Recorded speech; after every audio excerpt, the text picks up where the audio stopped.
So here we are today at the Awantipur grid station. So this grid is a 132 kV by 33 kV grid station, and it's charged by Awantipur feeder, that is 132 kV, and another Wagura feeder. So this is the 132 kV side of this grid station. So here are the transmission towers. One is coming from the Awantipur feeder 132 kV, and the other is the Wagura feeder. So here, as you can see, these RYB phases. This side is the RYB phase of this, and the other RYB phase means 6-phase conductors are coming from the Awantipur station. So here the RYB phase, this bay is here for RY and B, and these are the wave traps here. They control the frequency, that frequency disturbances, and keeps a constant frequency of 50 Hz, and they are used for communication. So the communication between grid stations is done through these wave traps. So this is a kind of protection for the whole substation. So these wave traps, first it is the lightning arrestor here. This is a lightning arrestor, then wave traps, then there are potential transformers here. They measure the voltage levels, so they have a markings, they have a proportional marker here. So if there is a voltage of 132 kV incoming, so they transfer the voltage, they step it down, then transfer it to the relays of 110 constant volts for the relay operation purpose, and relay is for the protection purpose. So as you can see here, current is going through this conductor, then through these PTs, and also the CVT. Then after that it goes into this bus bar. This is an isolator here. There are 4 isolator LAPD scheme of isolators. So as you can see, wait a minute. So this isolator is currently disconnected. So the current is directly going through the upper end. It is charged at the upper end of the conductor. Then it goes firstly into the circuit breaker. There is the circuit breaker. So before that, an isolator bus is there. So the isolator bus is connected currently. Then the circuit breaker. So this type of circuit breaker here is SF6 circuit breaker, because SF6 gas is used as a arc quenching medium here, because due to arcing there can be a fatal damage. So we are currently under a 132 kV conductor, which is transferring a voltage of 132,000 kVs here. So this is an circuit breaker here. So before that it goes to the isolator, but we cannot operate the isolator firstly without breaking the circuit in the circuit breaker here. So before operation of the isolator, we have to use the circuit breaker here in order to disconnect the feeder here. So circuit breaker is operated. So how it is operated, I will tell you in short. So it is operated by this. Here you have a spring mechanism here. So it also has a AC motor there. So these are charged it's charged from the substation main building. They are charged by batteries and other separate transformers. So it has a connectivity from under the ground. So these are charged separately from the building. So these spring mechanisms are connected to this circuit breaker. So it helps us to remotely break and open the break or close the circuit of the circuit breaker. Then after the circuit breaker is opened, then we can use the isolators. So here the current is from the main bar above, which is above the substation bus. So it goes into the isolator, then it goes in the circuit breaker. Then after that it goes through this conductor into the isolators. There are 4 isolators. This is LAPD scheme I have told you.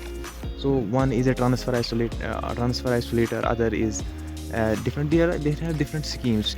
When for connecting one isolator, it gets connected to the different from another separate transformer there for connecting this. So they have a different circuit diagrams and mechanisms which can't be explained like this, because this will become a complex scenario here, because this is an interconnected system of transmission lines. So just to summarize all these isolator bars is that one is a transfer bus, another is a separate connectivity bus here, So they have a different purpose of mechanism. If you have to connect a different transformer, then we have to shift the load on this bus, and then after that, so we will go further into the grid substation and we'll see different types of. So this is the first RYB phase here. This type of the first RYB phase, this goes into this one, then it goes into this bay here, another bay of 132 kV 3 phase. So this, they have a separate circuit breaker here. Then after that, the another transmission tower that supplies more 6 lines of RYB phases. So they have a different mechanism of connections here. 132 kV ATL circuit. This, so here this is third bay and this is the fourth bay here. And here we reach the transformer side, that is the primary side of the transformer here. So we will go into that. Let's put some trusting mode and move further. So here is one lightning arrestor here, because this is the main focus of this grid station, because this is the most expensive part of the grid station, so it needs to be protected before the current enters, before the energy enters into this transformer. There are separate PTs and CTs that manage the incoming and outgoing currents. If there is an overvoltage or if there is a surge in the incoming current, so it will trip the relays subsequently, and then they will go into the other parts of the control mechanisms and protection mechanisms. So this is the primary side of the transformer here. So here you can see this is charged by a single conductor. So this is a single phase transformer here. As I have got the information about this grid station, so these are a transformer banks of 20 MVA rated transformers. They are connected, 3 of the transformers are connected in a series with each other. So this is a transformer bank of 60 no, these are 25 MVA, so they are 75 MVA of 3 transformer, and another is a substitute transformer there. So this is the primary side. As you may have known about the outline of transformer, so this is the conservator tank here. This is a main primary bushing of the transformer and goes into the primary winding of the transformer. These are the radiator fins. So this is the tapping mechanism. Here you can change the tapping. So they are usually kept constant, the tappings, because it will give us a constant 20 MVA rating of the voltage. So let us go on the main path once again. So here, as you can see from this 132 kV transformer bank, 75 MVA, as I have already told, 25, 25 and 25 MVA of 3 transformers. So they are connected as a bank. So in case if there is an outrage or if there is a fault in one of the transformers, so other 2 can pick up the load subsequently. And this is a single here. You can see this big transformer, this big boy here. This transformer is a 3-phase transformer. It is charged by 3 RYB phases. These transformers charged singly by R. This is R, Y and B. But that transformer here, as you can see, this big one, it is charged by 3 RYB wires subsequently at the same time. So as you can see from the outline of this transformer, it is a very big transformer here. So the one blue side of the line is directly goes into this big transformer. Probably this transformer is 132, so 75. So this is, it must be more than 25 MVA transformer here.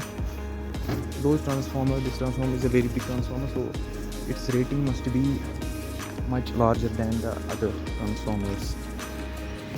So we will go closer to this transformer, and you can see here, this is the circuit breaker here, operated by at this point, then isolator, then other CTs and PTs here.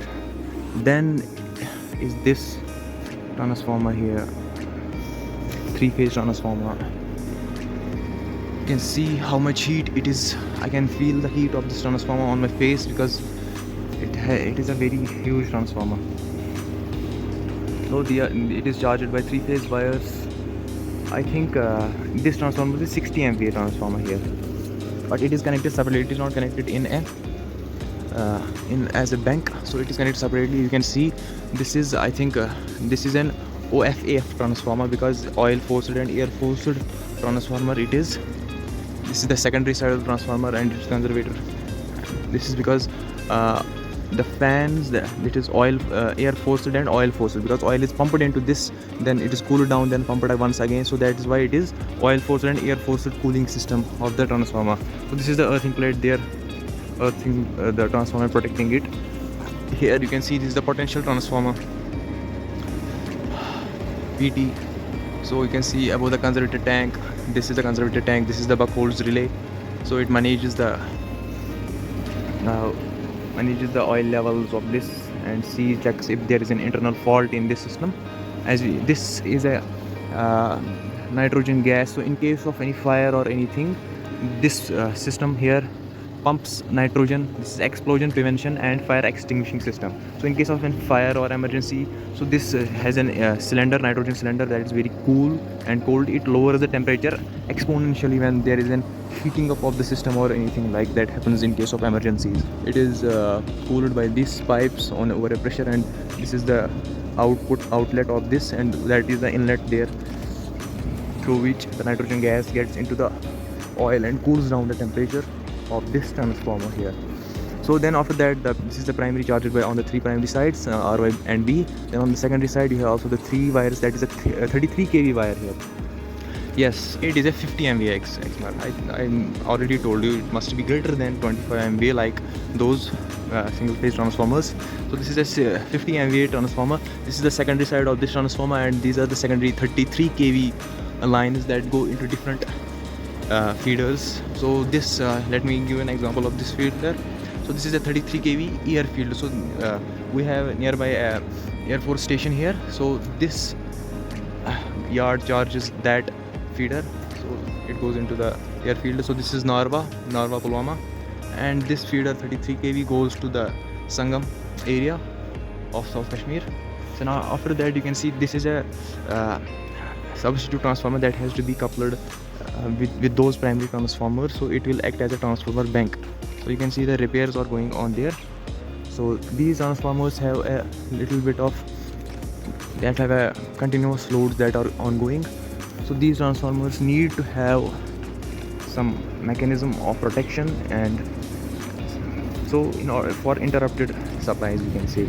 So this is a 33 kV side of the grid. You can see the auxiliary bus coupler. It couples all the buses together and gives a single output.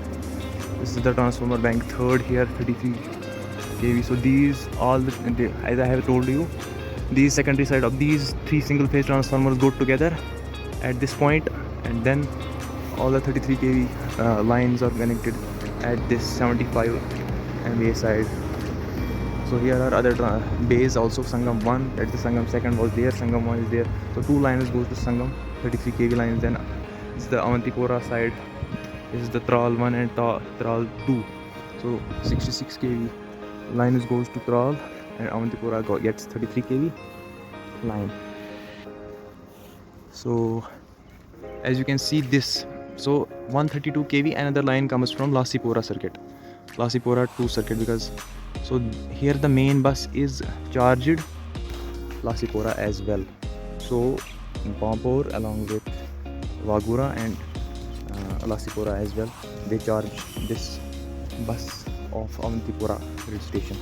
So this was a whole overview of the grid station. Hope you have got some brief idea of the system. So this is the main entrance, and